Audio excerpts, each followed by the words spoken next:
Everybody say hi to my not roommate. I actually walk in on the recording? Yeah. Hello. I'm a YouTuber by the name of Sam. And this is not, I don't think, a permanent setup, but it's working right now. And if you knew how many takes I've done for fixing little different issues from the audio to the video for this video, then you'd be like, all right, the setup actually it looks pretty good. What is up, guys? Sam here. Welcome back to this video. Listen, I'm actually so excited to talk about the Silicon M1X Macs because we've now heard enough information from enough credible sources that we can actually see when they're coming out. Like, obviously, this is an idea that we've been talking about for a couple of years. I mean, Apple themselves confirmed back in June of 2020. They're like, hey, it's going to be about a 2-year transition to the Silicon. And most of the transition, if not all of it, should actually be done by the end of this year. Now, I have a feeling that's not going to happen, but like based on what we're hearing, that could be a possibility. So if you're looking forward to this, drop a like down below. It does seriously help me and the channel out. And of course, so you stay up to date on all the latest Apple news, make sure you hit that subscribe button down below and turn on that bell for notifications so you know what's happening down to the minute. So essentially what Apple is going to do is a tiered release strategy for these. It was something that I actually predicted in a video a few months back, that essentially they're not giving us everything at once. Like, do not expect the Mac Pro Apple Silicon Cube to come first. Like, that is Apple's most powerful offering. Of course, they're not going to lead with that. It's also very possible that they might not have the most powerful processor ready yet. And I'll have a more detailed video coming out later this week about the Apple M1X. Like, we've had some specs and benchmarks leaked. So now jumping into the Macs that we're going to be expecting this year, we are talking iMac, MacBook Pro, MacBook Air, and Mac Pro are on the docket apparently for refreshes later in 2021. And the first one we're going to be getting is in the spring. No, it's not. I'm sorry. That was really mean of me. And I only do that to tell you that I was believing until about yesterday that we would be seeing at least one Apple Silicon release prior to the summer. But according to credible sources, that's not going to be the case. Like, the first Apple Silicon release will be happening this summer. And I think it's actually going to be a good one. Like, for Apple Silicon updates in 2021, it'll probably be the one with the most mass appeal, the 14 and 16-inch MacBook Pros. We are hearing redesigned chassis looking similar to like iPhone 12, iPad Pro design language. It's a common trend that Apple just keeps applying. M1X, M2 chip inside, something significantly more powerful than what we have in the M1 Macs right now. We are getting I/O back. It has been confirmed that not only is the SD card reader coming back, which already is like, yes, we are getting, am I allowed to say it? We're getting the HDMI port back. Okay, that's just like, I don't know, mildly infuriating that we haven't had it, because what this release is Apple saying, hey, we messed up on the MacBooks. We made them pretty garbo, from losing the I/O to the bad keyboard to the touch bar. Apple's also getting rid of the touch bar. And this release is going to fix all of it. We're also getting MagSafe charging as well. Like, they're literally just going to be the perfect computer. And we're hearing that this launches in the summertime. I believe this is going to come at WWDC. Like, there's a chance Apple could release it in like July or something.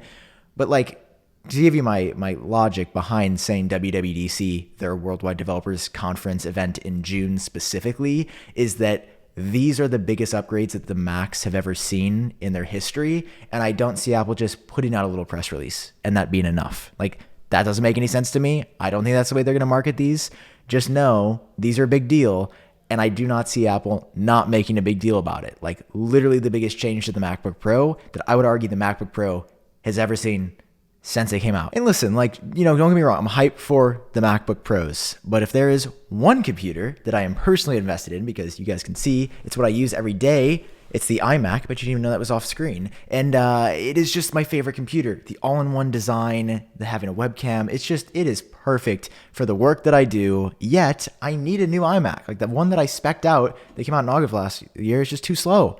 And it's really heartbreaking that I have to just buy another one, but hey, it is what it is. It's going to be worth it when these redesigned edge-to-edge iMacs come out with Pro Display XDR-like design language, a flat back, the biggest redesign of the iMac ever, on top of it coming in colors. Now, John Prosser just today reporting that it's going to be in the iPad Pro colors. So a bit of nostalgia there, back to the classic iMac, which just makes so much sense. Like, I have never been more excited for an Apple product in my entire life. Any price tag that Apple puts on this iMac, it doesn't matter, because there'll be a new one sitting here whenever it comes out. And while Mark Gurman, who's about 90% accurate, has said that new iMac models will not be coming until like the end or later of the year in 2021, I think we might see them sooner than that. This is based on no inside info. I just am like WWDC, huge hardware refresh. Maybe we see it at the same time as the MacBook Pros, but I think there's also a very good chance that the iMacs do not come until the fall.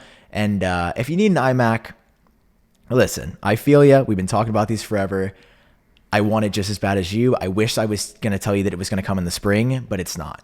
So iMac, at minimum 4 months, I would say. At maximum, probably about 8. And the fall is going to be the crux of Apple's hardware releases. Obviously, that's true everywhere, but especially this year for the Silicon Macs. Like, we are getting probably just one thing in the summer, nothing in the spring. We are also going to be getting the MacBook Air redesign in October or November. I don't think we're going to get any Apple Silicon Macs in September, just because I think Apple Watch and iPhone 13 upgrades will be enough to fill that event.